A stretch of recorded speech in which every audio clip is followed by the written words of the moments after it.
So today I want to talk about Arabesque, and the first thing I want to talk about in Arabesque is I think my biggest tip I can give you, and it's to turn out your back leg, and it's to turn out your back leg more than you might think.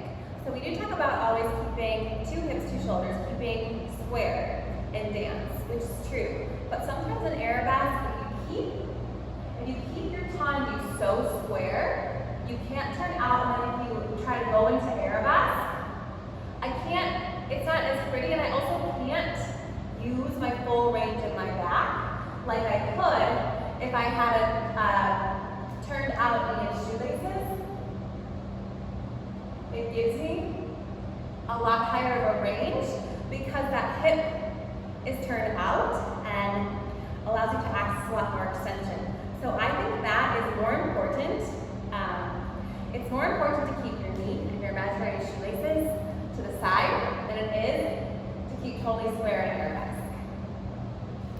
So another thing I want to talk about is how you're going to get that leg to go up and actually also your Arabesque to be strong. A lot of times when we have that leg on the Arabesque, we're off our balance, we want to bend this leg because we think it's going to help make it easier to balance, but it's actually doing the opposite. It's actually making it hurt.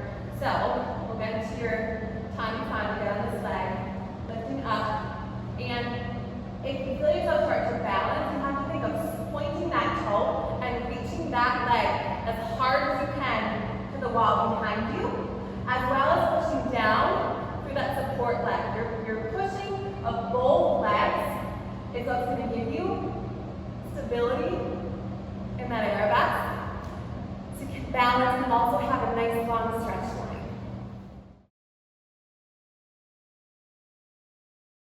And we're going to start in fifth position. And you're going to find your plie, and you're going to keep your back pulled up, and you're going to bring your leg back to derriere.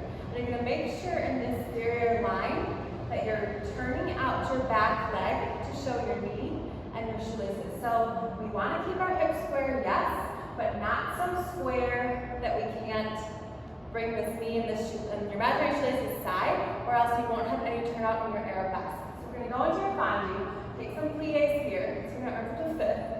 Take some plies and really get down on this standing leg. So really push the floor. And then we're going to come up to tandu derriere. So we're going to lift up, keep lifting your neck forward, pulling up, and you should have no weight on this back toe. So going into Arabesque is always a little bit easier if you have a tandu first, which is why we're doing that.